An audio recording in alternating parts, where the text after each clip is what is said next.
wabarakatuh. Tapi sebelumnya, tetap jangan lupa like, comment, share, and subscribe ke akun YouTube aku ya. Bude memperlakukan Dara dengan baik. Dari dulu Bude memang ingin sekali memiliki anak perempuan. Bahkan sampai sekarang Mbak Renggani selalu diutamakan hak-haknya oleh Bude dan Pak D. Bude begitu prihatin dengan keadaan Dara. Bude menyuruhnya menginap beberapa hari saja di rumahnya sampai ayah Dara kembali dari luar negeri. Karena semakin larut malam, akhirnya Raka berpamitan pulang. Bude, Raka pulang dulu ya. Bude mengangguk. Nanti sering-sering kesini ya kah, kasihan Dara. Raka mengangguk. Bude masuk ke dalam sementara Dara mengantar Raka sampai depan pintu. Raka, makasih ya. Raka mengangguk. Jaga diri baik-baik ya. Dara tersenyum manis. Raka, besok gue ada jam kuliah. Apa gue boleh pinjem baju kakak lo lagi? Boleh, tapi tidak apa-apa ya kalau bajunya gamis semua. Mbak Rengganis memang sukanya memakai gamis. Iya, nggak apa-apa. Siapa tahu gue pakai gamis, lo bisa suka sama gue setengah. Ledek Dara. Kayaknya kamu deh yang ngebet biar aku suka sama kamu. Jangan-jangan kamu lagi yang suka sama aku. Raka berbalik meledek. Ih, lo nih, malah meledek gue. Dara mencubit hidung Raka. Raka langsung salah tingkah. Rah, jangan seperti ini. Raka melarang Dara menyentuhnya. Ih, kenapa sih? Gue tahu lo gak bakalan suka sama gue, jadi gue suka ledekin lo. Dara malah mencubit kedua pipi Raka, lalu menggelitik pinggang Raka. Raka langsung menangkap tangan Dara, matanya menatap mata Dara. Pandangan mereka bertemu. Astagfirullah, punya dosa apa hamba? Ujiannya kenapa harus dengan wanita seperti ini? Batin Raka. Raka melepaskan tangan Dara. Jangan seperti ini Dara, aku juga laki-laki normal, jangan memancing. Dara malah tertawa terbahak-bahak, entahlah. Dara begitu senang menggoda Raka. Menurutnya Raka itu laki-laki yang begitu berbeda. Tidak seperti kebanyakan laki-laki yang selalu mengagumi keseksiannya. Melihat Dara hanya dari tubuhnya. Boleh menggoda, tapi nanti kalau sudah jadi istri, iya kan Raka? Tanya Dara. Iya, jawab Raka refleks. Sudah larut malam ini. Oh iya, mana nomor ponselmu? Nanti aku WhatsApp ya. Kalau ada apa-apa kabari saja. Raka mengeluarkan ponselnya, Dara menyebutkan nomor ponselnya. Raka langsung kembali ke rumahnya karena sudah larut malam. Dara juga langsung masuk ke dalam kamar tamu yang disediakan oleh Bude. Dara naik ke atas ranjang, ia belum bisa memejamkan matanya. Ia masih merasa takut sebenarnya dengan kejadian tadi. Namun saat mengingat wajah Raka, Dara merasa rasa takut itu hilang seketika. Dara mulai senyum-senyum mengingat pertama kali bertemu Raka. Walaupun kesan pertama begitu menyebalkan, tapi sekarang justru Raka yang selalu menjadi penolongnya. Bahkan tempat meluapkan keluh kesahnya. Dara akhirnya terlelap juga karena lelah. Pagi harinya, Dara sudah terbangun. Biasanya ia selalu bangun siang. Tapi karena ini di rumah Bude Raka, Dara harus tahu diri. Dara turun ke dapur, dilihatnya Bude sudah memasak. Bude, boleh Dara membantu? Dara sudah bangun, bagaimana semalam tidurnya? Nyenyak. Maaf ya jika kamarnya kurang nyaman. Enggak, Bude, Dara nyaman sekali. Terima kasih banyak, Bude. Mereka masak bersama. Ini pertama kalinya Dara terjun langsung ke dapur. Bude mengajari Dara dengan telaten. Dara begitu senang. Dara merasakan sosok ibu yang sesungguhnya dalam diri Bude. Tanpa terasa, Dara begitu terharu. Ia meneteskan air mata. Dara, kenapa menangis? Dara memeluk Bude. Dara sangat bahagia bisa merasakan kehangatan seorang ibu bersama Bude. Dara mau setiap hari belajar masak. Tidak apa-apa Dara terkena minyak panas ataupun teriris pisau, asal Dara bisa merasakan kehangatan ini. Sudah, Bude mengerti perasaanmu. Kamu boleh kapan saja main ke sini. Bude malah senang sekali, rumah kita kan berdekatan. Bude menepuk-nepuk punggung Dara. Mereka kembali, lagi memasak dan menyiapkan sarapan pagi. Bude, apa boleh Dara meminjam baju lagi? Boleh, nanti Bude ambilkan baju Rengganis. Dara tersenyum. Dara sebenarnya ingin sekali bertanya siapa itu Rengganis dan kenapa tidak ada di rumah ini. Tapi nanti saja lain kali jika waktunya pas. Dara berangkat ke kampus bersama Raka. Walaupun Raka hari ini tidak ke kampus, sesampainya di kampus, Dara segera turun dari mobil Raka. Ra, kalau ada apa-apa telepon ya. Dara mengangguk. Thanks ya Kak. Raka tersenyum lalu melambaikan tangannya. Raka segera berangkat ke kantor. Semua mata tertuju pada Dara. Dara si gadis seksi hari ini menggunakan gamis walaupun tidak menggunakan jilbab. Tapi Dara menjadi pusat perhatian semua mahasiswa kampus. Misal dan Rosa juga kaget kenapa Dara tiba-tiba menggunakan gamis, di mana Dara si seksi yang dikagumi semua mahasiswa. Rah, kamu kesambet ya? Ledek Rosa. Jangan-jangan Dara lagi berusaha buat deket sama Raka. Raka kan tipenya yang bergamis, ledek Misal. Diem lo berdua. Dara menatap Misal dan Rosa. Misal dan Rosa langsung memeluk Dara. Sorry, bercanda sayang, ucap Rosa. Gue kemarin hampir dinodai sama si berondong suami baru ibu gue. Dara mencoba menceritakan kejadian semalam. Hah? Apa? Rosa dan Misal teriak berbarengan. Rah, kamu tidak apa-apa kan? Rosa memeriksa tubuh Dara.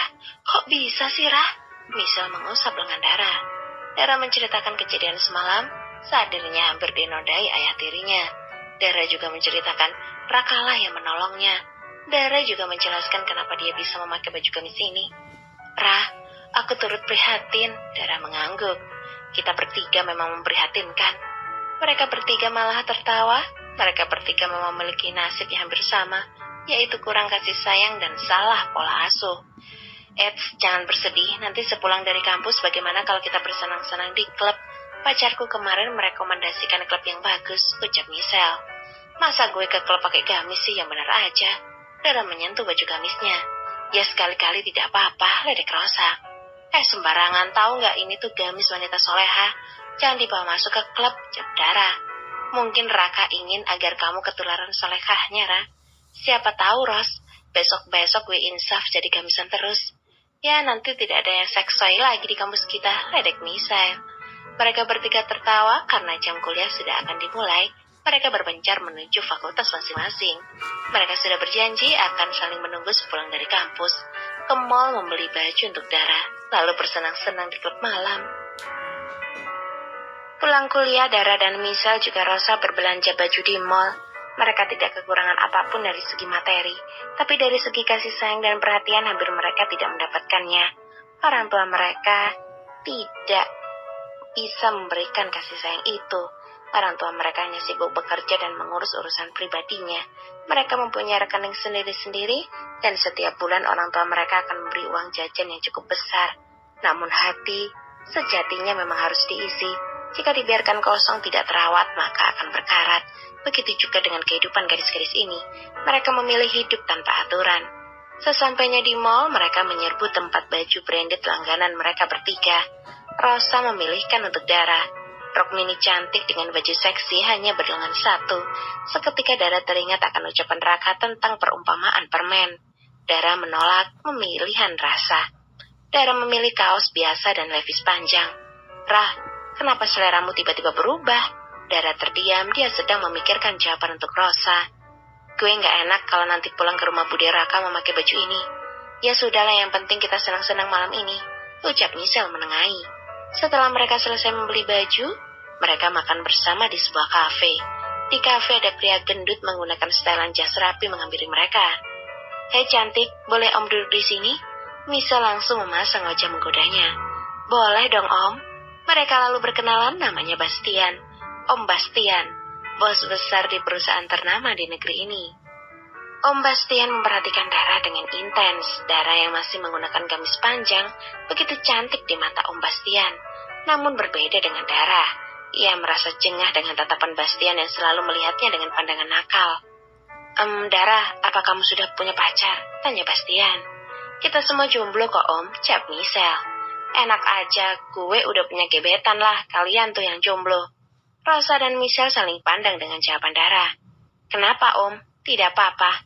Dara, apa om boleh meminta nomor ponselmu? Jangan om, nanti pacar gue marah, posesif soalnya. Nomorku aja ya om, Misal menawarkan diri. Bolehlah, lumayanlah Misal, walaupun tidak mendapatkan si Dara cantik, batin Bastian. Setelah mendapatkan nomor salah satu dari gadis cantik itu, Bastian pamit. Bastian juga mentraktir ketiga gadis itu. Misal, nanti pacar lu marah loh. Ah, biarin, aku ingin mencoba hal baru. Kalian sih belum pernah merasakan. Adeh, dasar mesum, celetuk Dara. Mereka bertiga malah tertawa. Dara dan Rosa tidak aneh lagi dengan sikap Misal yang sudah kecanduan itu. Selesai makan, mereka pulang ke rumah Michelle. Tidur siang menunggu malam tiba. Dara memberitahu Raka bahwa ia akan menginap di rumah sahabatnya. Dara juga mengingatkan Raka agar memberitahu budenya. Jam 8 malam mereka sudah bersiap-siap menuju klub. Mereka semua berdandan dengan begitu cantik. Ada pacar Michelle juga di sana. Pacar Michelle akan mengadakan party kecil-kecilan karena berhasil menang tender besar. Sesampainya di klub, mereka langsung berlari masuk ke dalam. Pacar Michelle sudah menyiapkan semuanya. Seperti biasa, Dara hanya memesan orange juice, lalu ikut berjoget bersama dengan teman-temannya. Alunan musik DJ memanjakan telinga begitu menggema di seluruh penjuru ruangan. Lampu kerlap-kerlip menambah indah pemandangan. Mereka semua bergoyang. Dara, sini. Michelle memanggil Dara yang sedang berjoget. Dara menghampiri Michelle. Ada apa? Cobain ini deh. Ah, enggak, gue enggak mau. Sedikit aja, hisap sedikit pasti langsung enak seperti terbang melayang. Michelle mendesak Dara untuk mencoba. Tidak. Dara pergi meninggalkan Michelle lalu kembali bergoyang di tengah-tengah pengunjung. Di pojokan, Rosa sedang menikmati sebatang rokok dan sebotol minuman keras. Semua orang begitu menikmati suasana malam ini. Mereka tidak sadar jika polisi sedang mengepung klub karena mendapat kabar bahwa akan ada pesta narkoba di klub. Semua pengunjung menjerit dan kaget. Polisi memberi peringatan dengan menembakkan senjata apinya ke udara. Pacar Michelle ternyata seorang bandar narkoba. Polisi langsung membekuk orang-orang yang ada dalam klub termasuk Dara juga. Lo mau ngapain? Kenapa tangkap gue? Gue gak sedikit pun mengkonsumsi narkoba. Dara merontak ketika dibekuk polisi. Sedangkan teman-teman yang lain ngebuk berat. Mereka berjalan sempoyongan ketika dikirim polisi. Nanti jelaskan saja di kantor polisi. Dara dan yang lainnya dikirim menuju kantor polisi menggunakan truk dinas kepolisian. Di klub, polisi menemukan beberapa jenis narkotika. Di sana juga ternyata ada praktek prostitusi juga. Setelah sampai di kantor polisi, mereka dimasukkan ke dalam sel. Ponsel dan barang berharga mereka disita oleh polisi. Dara merasa malam ini begitu sial. Ia seharusnya pulang saja ke rumah Bude Raka. Sudah banyak masalah yang ada depan mata, sekarang bertambah lagi masalah yang harus dihadapi. Mereka yang meminum alkohol bisa tertidur di sel dengan tak sadarkan diri, sedangkan Dara masih segar bugar. Ia bingung harus meminta bantuan pada siapa. Dara teringat Raka, ia segera meminta bantuan polisi bahwa dirinya ingin menghubungi pengacara juga keluarga mereka. Dara memberanikan diri menelpon Raka. Hanya Raka satu-satunya harapan Dara agar bisa bebas dari sel ini. Dara mulai menelpon Raka. Terdengar di seberang sana Raka mengucapkan salam. Waalaikumsalam, Raka. Dara, ada apa? Raka, tolong sekali lagi bantuin gue. Dara mulai terisak. Dara, kamu kenapa? Raka mulai panik, ia takut jika Dara dilecehkan lagi. Raka, gue sekarang di kantor polisi, tolongin gue, keluarin gue dari sel. Dara berbicara sambil sesenggukan. Astagfirullah, Rah, memangnya kamu kenapa bisa ada di kantor polisi? Raka begitu terkejut. Gue gak salah, pokoknya lo kesini bantuin gue. Di kantor polisi mana? Dara memberitahu alamat kantor polisinya. Ia lalu memutuskan sambungan telepon. Raka yang kebetulan baru akan pulang dari kantor bergegas menuju kantor polisi. Raka mengendarai mobilnya dengan kecepatan tinggi. Raka terus saja menerka-nerka kenapa Dara bisa masuk sel. Apa Dara melakukan sesuatu pada ayah tirinya? Pikiran Raka seketika kacau. Sesampainya di kantor polisi, Raka langsung menemui petugas. Ia meminta izin ingin bertemu Dara. Polisi memberitahu bahwa Dara sedang berada di klub malam. Di sana sedang mengadakan pesta narkoba. Mendengar penjelasan polisi, hati Raka bagaikan tersambar petir. Raka tidak pernah tahu jika Dara suka datang ke klub malam. Tapi Raka tidak mau langsung menilai Dara sembarangan. Ia akan menanyakannya nanti. Raka masuk ke ruangan tempat untuk menjenguk. Terlihat Dara dengan tangan terborgol, menghampiri Raka dengan mata sendu. Raka, Dara.